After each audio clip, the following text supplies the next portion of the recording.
Hello everyone. Welcome back to this lecture in which we are going to study about the settlement. What is settlement? Settlement is nothing but that is the reduction in thickness of soil with the time under the application of some load. Here we are going to study about the variation of a settlement with time, and as you know that here we are going to study about the compressibility and especially about the primary consolidation of soil. That is the volume reduction of soil with respect to the drainage of water or the compression of water. But obviously the drainage will be the significant factor in the reduction in volume of soil with time. But you know that the rate of flow or the rate of drainage of water through the soil is given by discharge velocity equals to be K into I, where I is nothing but that is the hydraulic gradient, which is given as hydraulic head loss per unit length.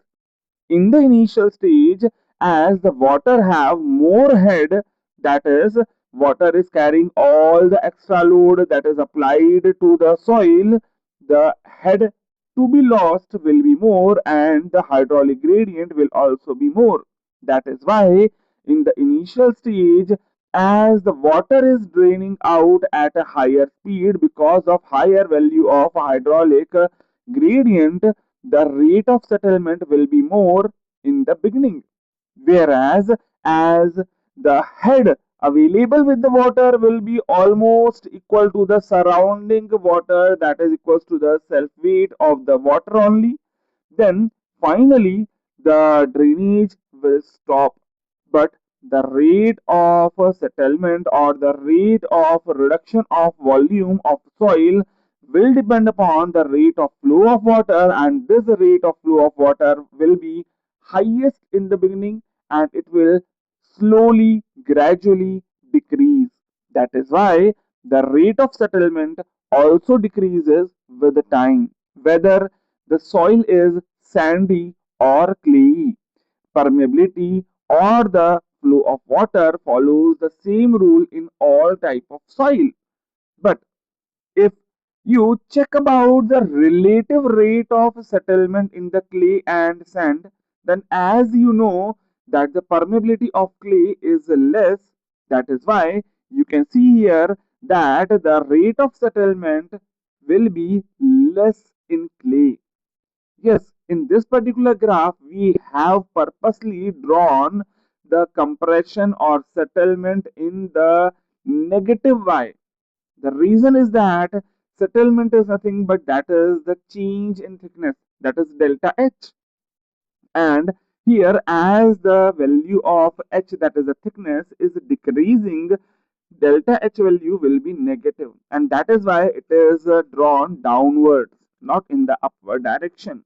Whereas if you check about the total settlement, obviously the settlement at a particular time duration will be more in sand, but if you go for long time, finally the total settlement in clay will be more as compared to the sand, and the reason is that clay have more voids, and if voids are more, that means more volume can be reduced for any particular soil. Okay, this is the first part of this lecture. Now, let us understand about the variation of settlement with the stress, and especially here we are going to study about the variation with effective stress of the soil. Now, let us start the second part. Here we are going to study about the variation of settlement, but instead of settlement, we are going to use the void ratio. Void ratio is always positive. So the graph will be having only positive y, as y axis is for the void ratio. Now, on the x axis, you will show the effective stress. But first of all, let us understand that as soon as the load is applied, you always see that the load is carried by water in the initial stage, and as the time passes water flows out to the lower pressure zone, and hence water transfers the applied load from itself to the surrounding solids. And as water drains, effective stress will also increases gradually. But if we want to study about the variation of a void ratio, see, void ratio will always decrease with the application of a load, because void ratio will indicate the voids in the soil.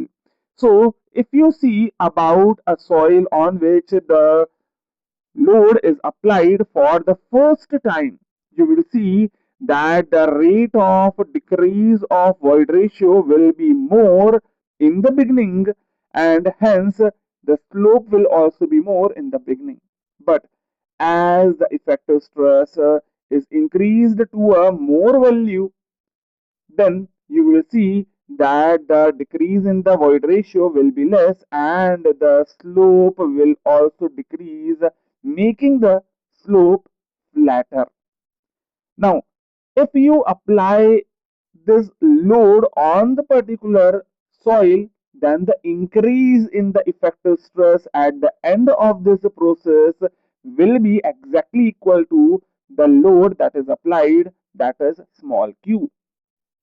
Finally, let us assume that if you remove the load applied, then as the volume of soil was reduced due to the application of load, soil will show some elasticity.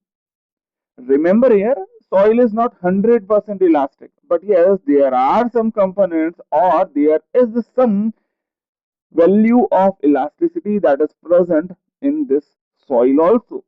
So this soil will show some elastic behavior, but that will not be 100% elastic. That means soil volume will increase as the load is removed, but it will not increase back to the original volume because soil is not 100% elastic, and hence there will be a permanent deformation or the permanent decrease in the void ratio that you can see even after the removal of load. This curve is known as the swelling curve, or it can also be said to be load removal curve. Now, suppose if the same load is applied again, then what you will see? See, this soil was already settled under this particular load in the past time. So, there was a permanent deformation already present in this particular soil. With the small increase in the effective stress, this soil is not going to show you much settlement because it was already under this load in the past. So, in the beginning, the curve will be somewhat flatter, but as the final effective stress increases back to the original value that was increased in the past, now as the load is applied again, obviously repetitive load will show you much more settlement as that was seen in the first or only one time application of the load. And hence this time you will see that the void ratio will decrease to a lower value as compared to the value of void ratio when the load was applied for the first time. See here, the third graph that we have drawn here is known as reloading curve, or that can also be known as recompression curve. But here you can see that the slope of all these three curves is varying, and from this particular curve, especially for the first curve where the loading was done for the first time, slope of that curve is known as the coefficient of compressibility, that is indicated by small av, and this EV is nothing but that is the slope of this curve. Hence, you can here say that the value of EV will be equals to E1 minus E naught upon sigma 1 dash minus sigma naught dash. So that can be written down as a minus of delta E upon delta sigma dash. But here, see, the value of EV is not constant and it is varying even for the same soil with the effective stress values also. So as the value of EV is not constant for a particular soil, EV is not very popularly used in our practical uses. Instead of EV, we have defined another coefficient by changing the axis of this particular graph. And in the next graph, let us assume that the x-axis where it is showing the effective stress, if this x-axis is plotted on the log scale, then let us see what changes happen in our graph. See, here also again I am plotting void ratio on the y-axis, whereas x-axis is now having the effective stress, but that is log sigma dash. And for such particular axis, if you plot the graph for a soil on which the load is applied for the first time, then you will see that the graph will be a linear line. Yes, it will not be horizontal as the void ratio will decrease, but the curve will be a linear curve. And yes, that is more important and more widely used. But if you again remove the load, then for the swelling curve, slope is not constant. Whereas if you see that for the reloading or for the recompression also, the slope is not constant. But here you can see that the slope of first time loading, which is known as the loading curve, this slope is known as the coefficient of compression, or it is also known as compression index, that is indicated by Cc.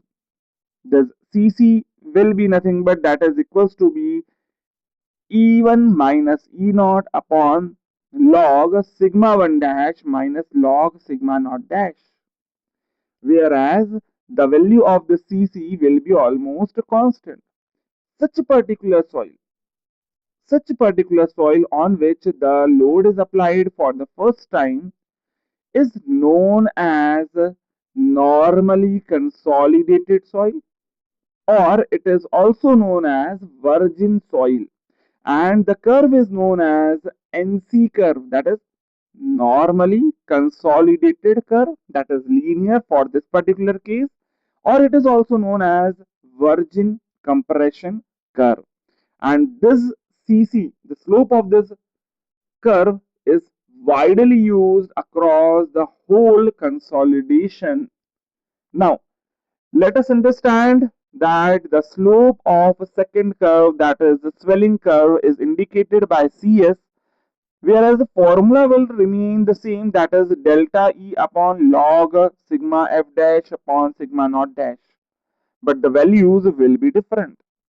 In the same way, the curve for which reloading was done, that is slope, is known as recompression index, or it is also known as coefficient of recompression. Formula will be same, but the values will be different here because the initial and final points will be different. Such particular soil is known as over consolidated soil, and the name of the curve will be known as recompression curve, or it is also known as OC curve. OC stands for over consolidated soil curve. Now, there are various formulae for the values of Cc and Cr, but generally the value of Cc lies between zero point 0.1 to zero point 0.8, and the value of a CC is generally more as compared to the value of a CR. We are going to study about the various formulae for the value of a CC, but before that, let us summarize that what is normally consolidated soil and what is over consolidated soil. See, normally consolidated soil, that is the first part, is a soil that is subjected to a load that was never applied in the past history of the soil. Or we can also say that that load that is present on the soil is applied for the first time, or the load that is present stress on the soil is more than the maximum stress that is applied on the soil in past. So as soil is experiencing this load for the first time, it is also known as virgin soil. And the slope of such NC soil curve on the void ratio versus log sigma dash, the curve is known as compression index or the index of compression. Now, let us talk about the over consolidated soil. Over consolidated soil is a soil for which the present stress was also applied in the past. That means we can here say that the present stress on such soil is less than the maximum stress applied on soil in its past history. That means the present stress is not the first time experience of this soil. Slope of void ratio versus log sigma dash curve for such soil is known as a recompression index or coefficient of recompression, that is indicated by CR. And yes, there is one more term that is quite closely related to both of these, and that is the over consolidation ratio. And this OCR is nothing but that is the ratio of maximum stress that is applied in past to the present stress. The value of this OCR will be more than 1 for an over consolidated soil, whereas it will be less than 1 for an under consolidated soil in which the consolidation is still in the process, and it is said to be exactly 1 for the normally consolidated soil in which the consolidation is completed. So for a soil for which consolidation is completed and the load was applied for the first time, maximum stress in the past will become equal to the present effective stress. And those are the important concepts that we have learned in this particular lecture. Yes, we are here left with the different values of a CC that are given by the empirical formulae. So let us meet again in our next lecture with the values of CC. Till then, keep learning, keep growing.